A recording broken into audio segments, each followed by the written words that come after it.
Bonjour à vous tous et bienvenue à notre temps ensemble devant le miroir des Écritures. Bienvenue à ce temps d'exhortation qui nous vient de la parole de Dieu. Bienvenue à une nouvelle occasion de faire une rétrospective de notre marche avec Dieu en 2023 avec l'objectif de bien diriger notre marche pour l'année 2024. Cherchez avec moi le livre de l'Apocalypse au chapitre 2. Le livre de l'Apocalypse au chapitre 2. Un passage dans lequel la tête de l'Église, le Seigneur Jésus lui-même, fait faire un retour en arrière aux chrétiens de l'Église d'Éphèse. Un texte des Écritures qui nous montre l'importance d'apprendre de notre marche passée avec le Seigneur pour faire des ajustements, pour faire des changements dans la prochaine année, pour pouvoir mieux accomplir le plan de Dieu. Vous savez, si vous êtes ici depuis un certain temps, un de mes refrains favoris, c'est de progrès en progrès. On voit ça dans 1 Thessaloniciens chapitre 4 au verset 1. De progrès en progrès. En tant que chrétien, de progrès en progrès dans mes études, à l'école. En tant que chrétien, de progrès en progrès à mon travail. En tant que chrétien, de progrès en tant que parent. De progrès en tant que conjoint, de progrès en tant que célibataire qui veut être une bénédiction pour les enfants de Dieu, et nécessairement une bénédiction pour son entourage. Il y a toujours de la place pour du progrès. Comme c'est triste quand on atteint un plateau spirituel, comme c'est dommage quand on arrive à une place où on ne réalise pas qu'on peut encore changer puis devenir meilleur pour Dieu. Toujours plus près de la stature parfaite de Jésus-Christ, d'après Éphésiens chapitre 4 au verset 13. Mais ici, dans ce passage, le Seigneur présente le besoin de s'assurer d'avoir un cœur entier pour notre Dieu. Le besoin de s'assurer d'avoir un cœur entier pour notre Dieu. En face de l'avenir, maintenant en face de la nouvelle année qui s'ouvre à nous, s'assurer qu'on va être encore plus proche de Dieu, s'assurer qu'on va être encore plus zélé pour le Seigneur, s'assurer qu'on va porter encore plus de fruits pour lui. Dans Jean 15, Jésus dit, vous pouvez porter du fruit, plus de fruits, beaucoup de fruits. On veut encore beaucoup de fruits dans notre vie, alors qu'on laisse le Seigneur et sa sève spirituelle passer à travers nous, alors qu'on demeure en lui et qu'on est transformé à l'image de Christ. Apocalypse chapitre 2. Oh, il faut comprendre que dans les chapitres 2 et 3 du livre de l'Apocalypse, le Seigneur Jésus ordonne d'envoyer 7 lettres à 7 églises de l'Asie mineure. 7 lettres d'exhortation. 7 lettres des fois de remontrance. 7 lettres pour démontrer le besoin d'aller de l'avant dans les voies de Dieu. Apocalypse chapitre 2, verset 1. Écrit à l'ange de l'église d'Éphèse. Voici ce que dit celui qui tient les 7 étoiles dans sa main droite. Celui qui marche au milieu des 7 chandeliers d'or, c'est imagé, on va comprendre pourquoi dans un instant. Je connais tes œuvres, ton travail et ta persévérance. C'est Jésus qui parle à l'Église, aux chrétiens.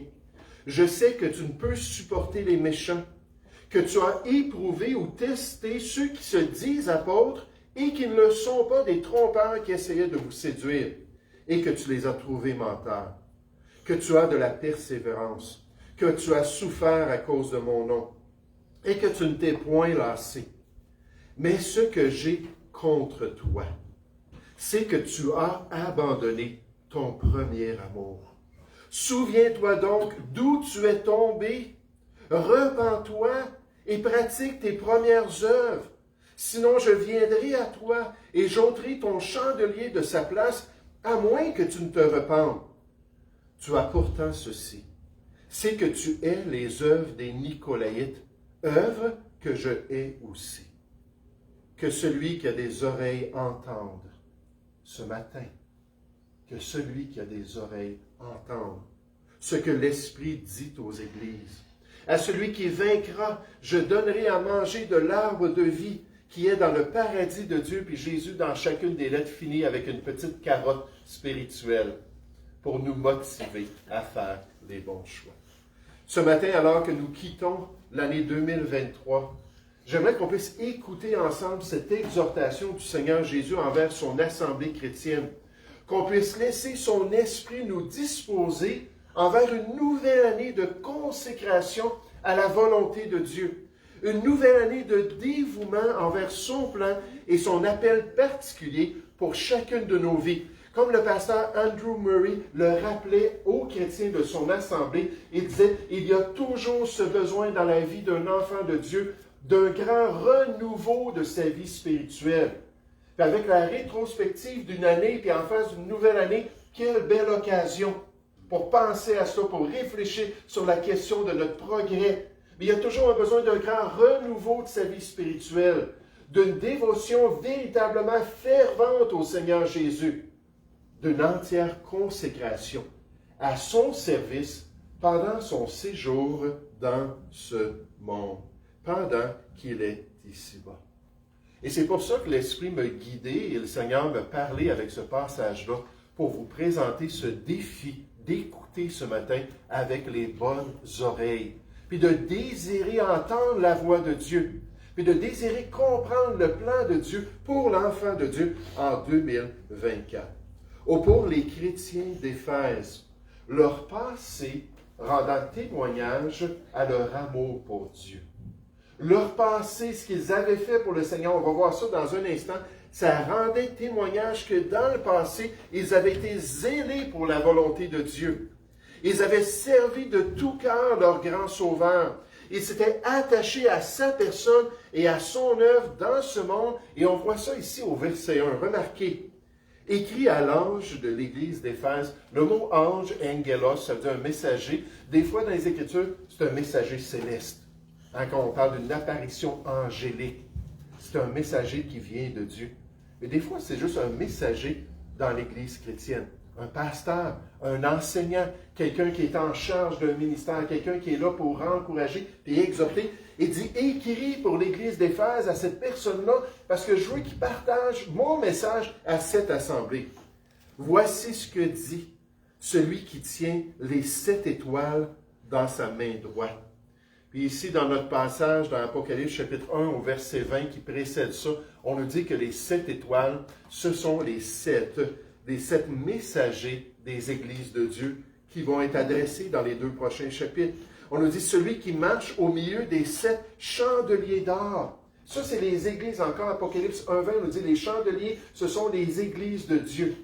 Donc, le Seigneur Jésus qui veut parler aux enseignants, qui veut parler à l'Église chrétienne, qui dit, je suis au milieu de mes assemblées, je suis présent ce matin pour parler à votre cœur, pour venir avoir votre attention, pour que vous vous tournez vers moi. Verset 2.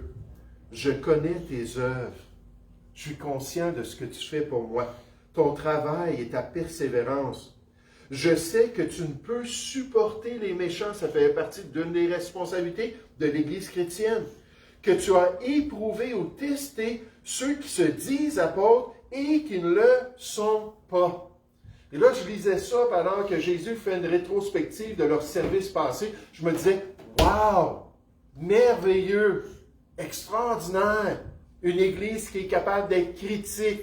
Une Église qui est capable de sonder les Écritures, qui est capable de regarder dans la loi de Dieu pour s'assurer que ce qu'on lui enseigne, c'est vrai. Là, il y avait des gens qui sont arrivés, qui se disaient apôtres, qui sont venus les influencer, puis en testant tout cela, ils ont reconnu qu'ils étaient des menteurs, que ce n'était pas vraiment des serviteurs de Dieu. J'aimerais vous dire qu'en 2024, on a besoin de cela, parce qu'il y a une grande infiltration dans les églises chrétiennes. Il y a un mouvement qu'on appelle le mouvement de la nouvelle réforme apostolique, qui fait la promotion qu'il y a maintenant 12 apôtres qui sont venus dans ce monde. 12 apôtres qui doivent remplacer les apôtres originaux de Jésus-Christ, qui ont un nouveau message pour nous, qui veulent usurper l'autorité du Nouveau Testament dans la vie des chrétiens et qui demandent aux enfants de Dieu de les suivre. Et déjà des millions et des millions de chrétiens ont été séduits par ces gens-là, qui leur disent de faire des choses contradictoires à la parole de Dieu, contradictoires au Nouveau Testament, et qu'eux sont envoyés de Dieu, comme les apôtres originaux de Christ l'avaient été. Puis on a besoin de gens qui déterminent que ce sont des faux apôtres. La Nouvelle Réforme apostolique, le NAR, est un mouvement religieux non biblique, nous dit ce théologien, qui met l'accent sur l'expérience plutôt que l'Écriture, on pourrait dire au-dessus de l'Écriture, sur le mysticisme plutôt que sur la doctrine, l'enseignement biblique, sur des apôtres modernes plutôt que sur le texte clair de la Bible. En train de dire aux gens, laissez faire la vieille révélation. Laissez faire ce vieux livre-là désuet. Hein, on a une nouvelle révélation fraîche de Dieu aujourd'hui. C'est ça qu'on doit croire. C'est dans ces gens-là qu'on doit mettre notre confiance. La Nouvelle Réforme apostolique, nous dit ce pasteur, est un nouveau mouvement mondial qui grandit en popularité et qui est en pleine croissance parmi les chrétiens et qui enseigne que Dieu donne une nouvelle révélation à travers de nouveaux apôtres et prophètes, les 12, et que tous les croyants, remarquez, que tous les croyants, y compris les pasteurs, doivent se soumettre à leur autorité. Même si c'est anti-biblique, même si c'est contraire à la volonté de Dieu. Et comme il en était à l'époque du Nouveau Testament, on a besoin aujourd'hui de chrétiens qui ont les yeux ouverts et qui peuvent distinguer l'erreur de la vérité. Revenez dans le chapitre 2. L'Apocalypse a dit que tu as éprouvé ceux qui se disent apôtres et qui ne le sont pas, et que tu les as trouvés menteurs. J'ai juste voulu faire une petite parenthèse pour vous parler de ce mouvement des 12 apôtres aujourd'hui. Que tu as de la persévérance, que tu as souffert à cause de mon nom, Jésus le sait. Il sait exactement le prix qu'on a payé, ce qu'on a vécu à cause qu'on a voulu accomplir sa volonté, que tu as souffert à cause de mon nom et que tu ne t'es point lancé.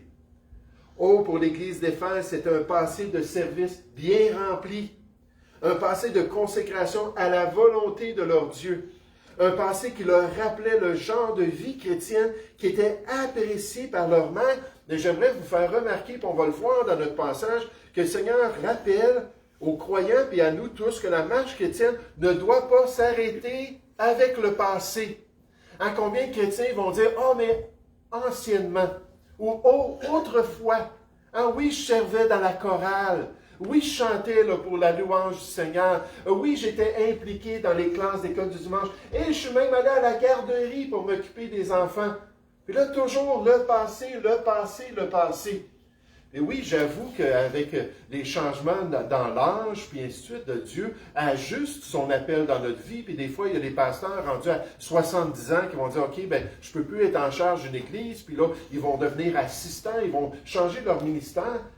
Mais est-ce qu'on a changé ces choses-là parce que c'est Dieu qui nous a dirigés à le faire? Ou c'est juste qu'on s'est arrêté avec nos acquis spirituels? On oublie qu'encore aujourd'hui, on peut le servir. On peut continuer à accomplir la volonté de Dieu. Paul, dans son témoignage personnel, le dit, oubliant ce qui est en arrière. En oubliant tout ce que j'ai fait pour le Seigneur. Oubliant mon zèle du passé. Puis ensuite, il continue en disant, et me portant vers ce qui est en avant, vers l'année 2024, peut-être 2025, peut-être 2026, peu importe.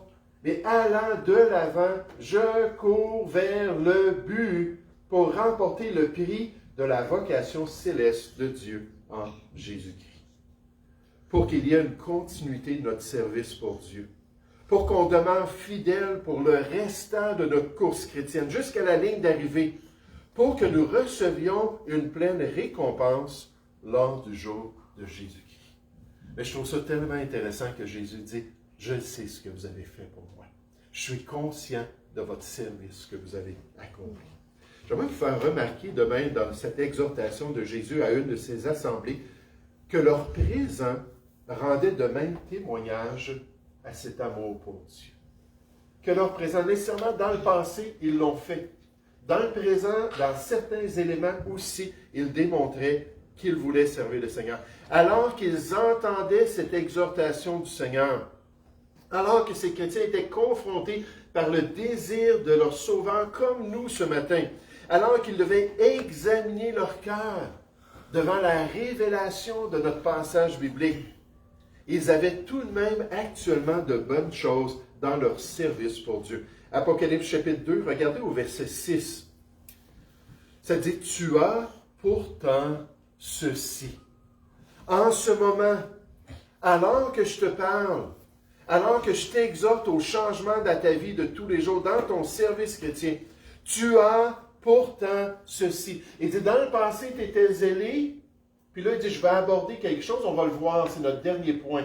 C'est le point le plus important dans un instant. Puis je vois que j'ai perdu déjà plusieurs personnes. Oh, réveillez-vous pour 2024, s'il vous plaît, pour qu'on puisse là, vraiment comprendre le message de Dieu. Mais il dit, à la lumière de cela, il dit, voici, j'ai remarqué qu'il y a quand même des choses de bonnes aujourd'hui dans ta vie. Tu as pourtant ceci, c'est que tu es les œuvres des Nicolaïtes, œuvres que je hais aussi. Jésus dit, oui, on est d'accord sur ce point. Oui, on s'en va dans la même direction. Tu m'es agréable dans ta haine de ce qui est mal. Puis quant aux Nicolaïtes, on n'est pas certain. Certains semblent dire que c'était peut-être une structure hiérarchique qui commençait à se développer. Hein, c'était pas juste les pasteurs, puis les diacres, puis ainsi de suite. Non, là, ça allait devenir les pasteurs, ça allait devenir les évêques, les archevêques. Ensuite, on allait avoir peut-être d'autres aspects jusqu'au Saint-Pape. Il y avait une hiérarchie qui commençait déjà dans cette période de temps-là à se développer. C'est possible. Dans l'église de Pergame, c'était même devenu, la Bible nous dit, la doctrine des Nicolaïtes. Là, encore une fois, on n'est pas certain, mais il y avait un homme qui s'appelait Nicolas, qui était dans ces églises-là à cette époque-là. Puis un peu comme Balaam, Nicolas, ce qu'il faisait, c'est qu'il était une occasion de chute. Il encourageait les gens à devenir pervers et à se livrer au péché. Donc, c'est peut-être les Nicolaïtes. On n'a pas tous les détails. Mais merci Seigneur que les croyants à Éphèse avaient compris, comme pour les faux apôtres qu'on a vus tout à l'heure, que peut-être cette forme de gouvernement hiérarchique ou peut-être cette influence spirituelle impure était contre le plan de Dieu. Puis Jésus les félicite. Il dit, bravo, vous avez compris, vous avez saisi. Puis il leur dit, ce que vous avez, ce que vous gardez fidèlement, continuez à le conserver dans les voies de Dieu. Conservez dans votre marche chrétienne ce qui est bien. Conservez ce qui est en accord avec la volonté de Dieu. Des fois, des gens arrivent à l'assemblée, puis là, ils disent, bon, ben, on aimerait ça assister, on aimerait avoir un peu des détails. La première chose que je leur dis, c'est qu'ici, on est une assemblée conservatrice. Il va dire quoi? C'est le Parti conservateur? Vous suivez le Parti conservateur? Ça n'a rien à faire avec la politique. Non, une assemblée conservatrice, c'est-à-dire qu'il y a des choses qu'on voit qui sont bonnes, qui sont propices pour l'épanouissement des chrétiens et qu'on veut conserver, alors que souvent les élans évangéliques sont en train d'être trop progressifs, puis ils enlèvent ces éléments-là. Puis nous, on dit non, non, non, on veut garder ces acquis spirituels, on veut garder ces choses-là qui sont propices à notre marche avec le Seigneur, qui sont propices pour nous encourager dans les voies de Dieu et accomplir tout le plan de Dieu. Et des choses de bonnes, on doit les conserver. Il dit, tu as cela et c'est bien. Tu détestes les Nicolaïtes. Et Jésus dit, moi aussi je déteste ça dans l'église de Jésus-Christ. À l'église de Philadelphie, Jésus a dit, je viens bientôt. Retiens ce que tu as, afin que personne ne prenne ta couronne. Et là, il a dit des choses à l'église de Philadelphie aussi. Il a donné des exhortations, il y avait des remontrances, tout ça. Mais il dit, au niveau de qui tu es aujourd'hui, je m'en viens, puis tu veux être certain de conserver ces choses-là. Retiens ce que tu as. Garde ces choses-là qui sont bonnes dans ta vie pour la gloire de Dieu.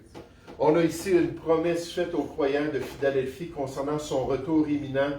Dans notre version, ça dit bientôt, mais dans une version anglophone, c'est rapidement. Le mot rapidement signifie bientôt ou sans avertissement. Jésus peut paraître à tout moment. En attendant, les enfants de Dieu devaient s'accrocher à ce qu'ils avaient. En faisant référence à leur obéissance dans le contexte de Philadelphie et leur refus de renier Christ, leur récompense allait être alors une couronne dans la présence de leur Dieu, s'ils retenaient ce qu'ils avaient. Est-ce que nous sommes en train de servir le Seigneur avec notre vie? Est-ce qu'on est en train de vivre sur cette terre pour sa gloire et son honneur? Est-ce qu'on veut au moins suivre ses instructions et ses commandements par amour pour Dieu? J'espère qu'en 2023, c'était déjà une réalité. On prenait du temps dans la parole de Dieu. On s'approchait quotidiennement de Dieu pour lui demander, Seigneur, que veux-tu que je fasse? Qu'est-ce que tu désires? C'est quoi ton appel? C'est quoi les dons spirituels que tu m'as donnés? Comment est-ce que je peux te servir concrètement? Puis peu importe où nous sommes dans notre service chrétien, est-ce qu'on est prêt à retenir ce qui est bien pour la gloire de Dieu? Voici un exemple. Il était une fois un homme nommé George Muller, qui consacra sa vie au Seigneur pour accomplir son plan sur la terre. Muller était un évangéliste chrétien et le fondateur de plusieurs orphelinats en Angleterre au 19e siècle. Son histoire est une illustration puissante de la manière dont la foi et l'engagement inébranlable d'un chrétien peut honorer Dieu dans ce monde. Par exemple, George Muller croyait à la prière et comptait uniquement sur la provision de Dieu pour soutenir les orphelinats qu'il avait fondés. Dieu l'avait guidé de cette manière-là. Tu ne demanderas pas d'avoir des commanditaires. Tu ne demanderas pas aux gens de s'associer avec toi pour pouvoir prendre soin de milliers d'orphelins. Vous savez, il y avait d'autres orphelinats évangéliques à l'époque où Dieu guidait les dirigeants pour dire, oui, ça va être un travail d'équipe. Hein, vous allez ensemble prendre soin de ces gens-là. Mais George Muller, lui, c'était seulement par la foi et seulement par la prière. Il a fait ça pendant des décennies. Ça me fait penser à l'apôtre Paul. Il faisait son ministère, puis il demandait de l'aide des églises. Il demandait la contribution pour prendre soin de ses besoins, pour se donner à temps plein à l'œuvre de Dieu. Les autres apôtres, ils ne demandaient rien. Puis seulement par la prière et la dépendance de Dieu, ils étaient au service du Seigneur, alors que Dieu allait utiliser des chrétiens, puis l'Église, puis ainsi de suite, pour prendre soin d'eux. Ça dépend de l'appel de Dieu. Pour George Muller, c'était seulement par la foi et en dépendant de Dieu. Il n'a jamais sollicité de fonds, ni fait connaître ses besoins au public. Mais au lieu de cela, il a prié et avait confiance que Dieu pourvoira à tous les besoins des orphelins dont il avait la garde, puisque c'était l'appel principal de Dieu dans son ministère. Un incident particulier illustre bien la foi de Muller et son engagement d'accomplir toute la volonté de Dieu, même dans une situation financière désastreuse. Parce que là, Dieu l'éprouvait alors qu'il se confiait en Dieu. L'orphelinat avait désespérément besoin de nourriture. Donc, c'est quelque chose de base. Les enfants de l'orphelinat avaient faim. Plutôt que de devenir désespérés alors que les ouvriers de l'orphelinat venaient le voir et ont dit « là, c'est terminé, toutes nos réserves sont finies, on n'a plus du tout de nourriture. » George Muller, au lieu d'être désespéré, savait c'était quoi l'appel de Dieu. Il voulait servir le Seigneur. Il a demandé au Seigneur, il dit, Seigneur, manifeste-toi. Il a amené tous les enfants qu'il avait dans cette pièce principale. Il y en avait quelques centaines. Puis tous ensemble, ils ont remercié Dieu pour la nourriture qu'ils allaient manger. Il n'y avait rien sur la table. Puis on dit, merci Seigneur. Puis après avoir prié, quelqu'un a cogné à la porte. C'était un boulanger qui expliquait qu'il avait fait du pain toute la nuit. Il s'était réveillé pendant la nuit, puis Dieu lui avait parlé de cet orphelinat-là au bout de la rue, puis qu'il devait faire du pain pour cet orphelinat-là, puis la pression spirituelle, puis c'était évident que c'était le Seigneur qui voulait cela. Puis toute la nuit, il a travaillé à faire du pain. Puis là, il est arrivé avec son chariot, avec plein de miches de pain. Que tu sais pour vous. Oh, quelle réponse extraordinaire. À peine avait-il fini de dire merci à cet homme-là qu'une autre personne arrivait. Cette fois-là, c'était un laitier. Ce laitier-là a dit, je suis tombé en panne juste en avant de chez vous. Puis le temps que je répare mon chariot, je sais que je vais perdre une partie de mon lait. Il dit, pourquoi est-ce que vous ne preniez pas ce lait-là? Là, il s'est assuré qu'ils aient tout le lait et qu'ils puissent avoir cette bénédiction-là. À maintes reprises. Cet homme-là qui était déterminé à servir Dieu, déterminé à se soumettre à l'appel de Dieu, a vu des exaucements extraordinaires qui lui ont permis, tout à travers ce ministère-là, de prendre soin de jeunes qui ont vu la main de Dieu. Des jeunes qui ont cru dans le Seigneur, plusieurs d'entre eux. Certains d'entre eux qui sont devenus des dirigeants de l'Église de Dieu pour l'avenir en Angleterre. Pourquoi? Parce que cet homme-là était prêt à suivre le Seigneur et à accomplir sa volonté. Pour les chrétiens à Éphèse, leur passé rendait un si beau témoignage de leur amour pour Dieu. Leur présent, malgré qu'il y avait des choses à ajuster, on arrive à la fin de 2023, chacun de nous, on a des choses à ajuster dans notre vie. Leur présent aussi rendait un témoignage, mais qu'est-ce qui allait arriver avec l'avenir? Qu'est-ce que le Seigneur voulait pour le futur, pour nous en 2024, et peut-être pour les années à venir, pour l'Église d'Éphèse, leur avenir devait aussi rendre témoignage de leur amour pour Dieu. Oh, ce n'était pas fini. Ils n'avaient pas atteint un plateau. Au contraire, ils devaient progresser. Regardez dans Apocalypse chapitre 2, au verset 2. « Je connais tes œuvres, ton travail et ta persévérance. Je sais que tu ne peux supporter les méchants, que tu as éprouvé ceux qui se disent apôtres et qui ne le sont pas, et que tu les as trouvés menteurs, que tu as de la persévérance, que tu as souffert à cause de mon nom, et que tu ne t'es point lassé. Quel beau témoignage de ton service. Mais, remarquez, ce que j'ai contre toi. Ce que j'ai contre toi. Aujourd'hui, en ce moment, à la fin de l'année 2023, il dit, c'est que tu as abandonné ton premier amour. Puis des fois, dans les commentateurs, on voit des gens vont dire, qu'ils ont oublié leur premier amour ou qu'ils ont perdu leur premier amour. Le mot est très fort. Le verbe ici, ça parle de quelqu'un qui rejette, quelqu'un qui met de côté, quelqu'un qui se débarrasse, quelqu'un qui fait un choix envers Dieu. Et dans la relation avec Jésus, ils avaient abandonné leur premier amour, la passion du nouveau chrétien, la dévotion de celui qui vient de connaître la grâce de Dieu, cette foi-là, cette intensité du cœur envers le Seigneur. Là, le Seigneur a dit, moi, je ne veux pas la moitié de ton cœur. Moi, je ne veux pas une demi-dévotion. Moi, je veux un cœur entier, puis c'est ça notre thème ce matin. S'assurer d'avoir un cœur entier pour Dieu, de se donner entièrement au Seigneur. Souviens-toi donc, verset 5, d'où tu es tombé. Quand tu enseignais à l'école du dimanche, quand tu prêchais la parole de Dieu, quand tu allais évangéliser avec le pasteur en faisant du porte-à-porte, quand tu t'occupais de tel et tel ministère. Souviens-toi donc de ce que tu faisais dans le passé, que ce que tu faisais dans mon service, comment tu étais consacré. Repens-toi. Oh, change donc d'attitude. Change donc de perspective, change de cœur, change de disposition pour 2024 et pratique tes premières œuvres. Sinon, je viendrai à toi et j'ôterai ton chandelier de sa place, peut-être même ton église, à moins que tu ne te prépares. Donc, en face de 2024, ça touche ce matin.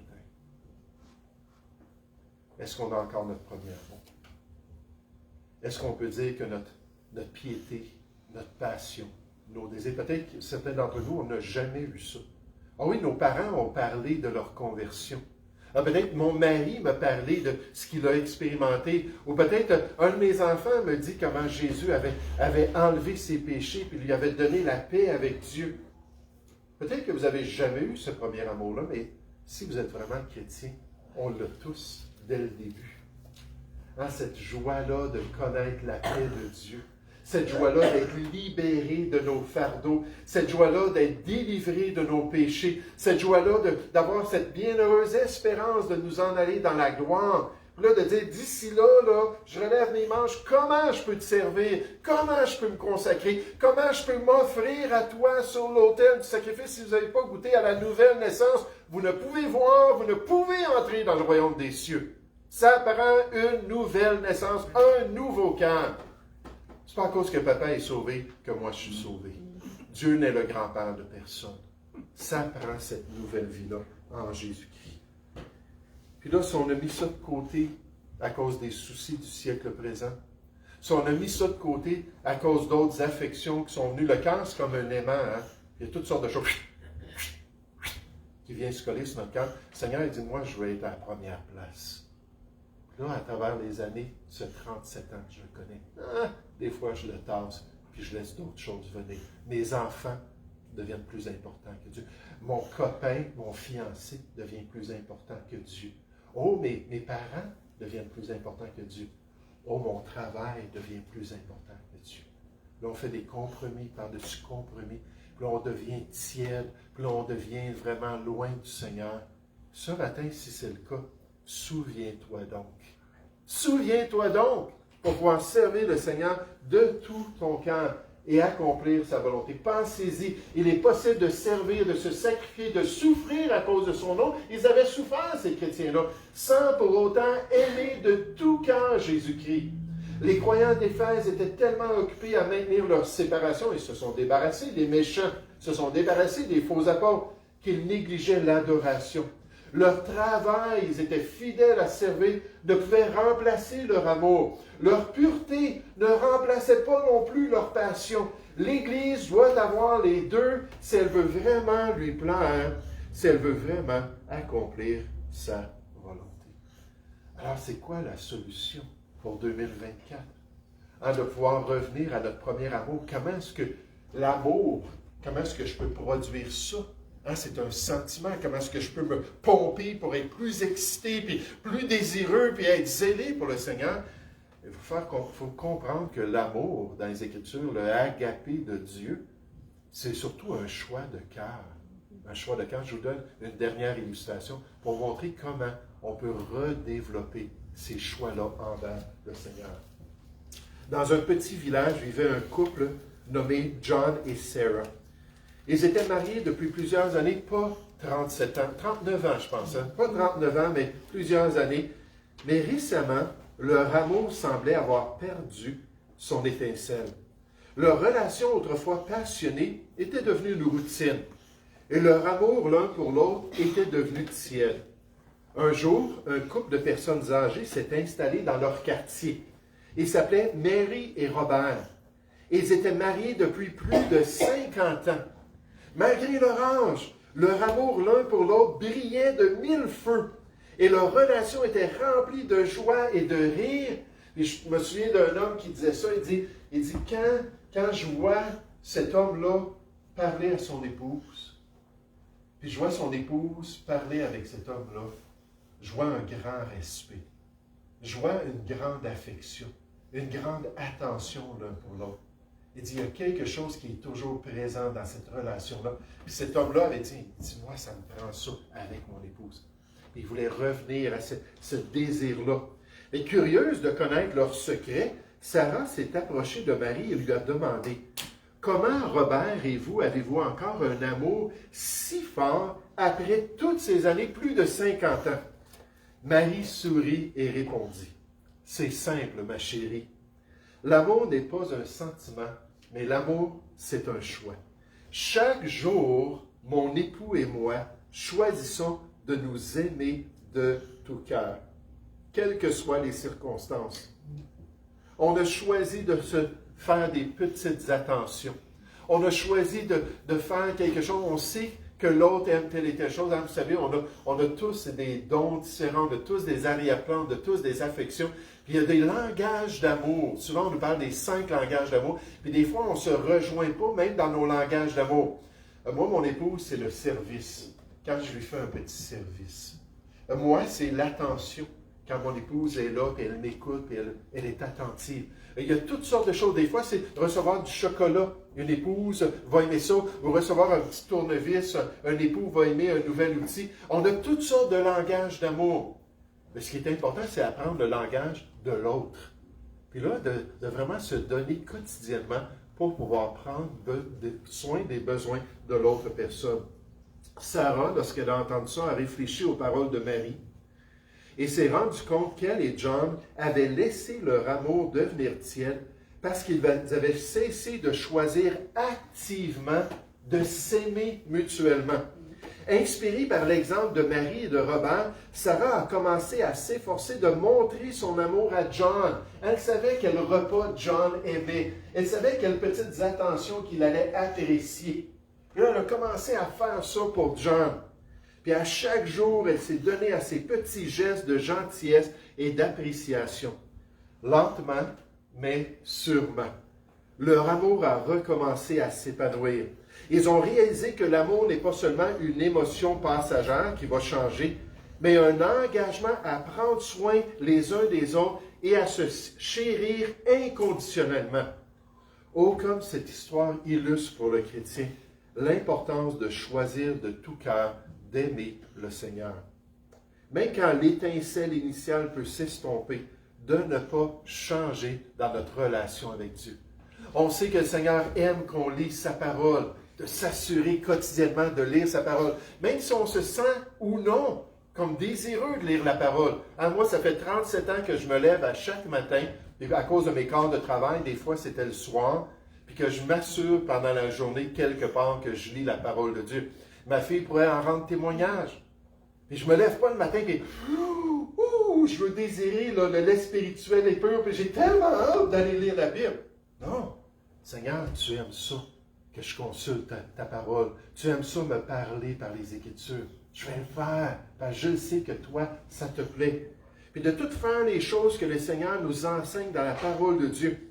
Ça nous rappelle que l'amour est quelque chose qui nous arrive lorsqu'on fait les bons choix et qu'on a des décisions actives qui nécessitent de l'effort et de l'intentionnalité, mais on est prêt à le faire. Alors, on ne veut pas délaisser notre premier amour. On veut se rappeler de notre dévotion. On veut recommencer à pratiquer les choses qui plaisent au Seigneur. Et là, on va juste s'approcher de Dieu. Puis la Bible nous dit qu'il va s'approcher de nous. Oh, l'intimité et la relation qui ne nous laisse pas stériles pour la connaissance de notre Dieu va se développer alors que quotidiennement, en 2024, on fait les bons choix. Est-ce qu'en 2024, on est prêt à faire l'effort dans notre relation avec Dieu? Est-ce qu'on est prêt à se rapprocher quotidiennement du Seigneur? Est-ce qu'on veut revenir dans cette année à cette dévotion, à cette passion pour Dieu, pour le servir de tout notre cœur? Et alors que je préparais le message, je disais, Seigneur, accomplis ça dans chacun de nos cœurs. À tous ceux qui te connaissent nécessairement, qu'ils puissent déterminer de faire ce qui est bien et d'être passionnés pour leur Dieu.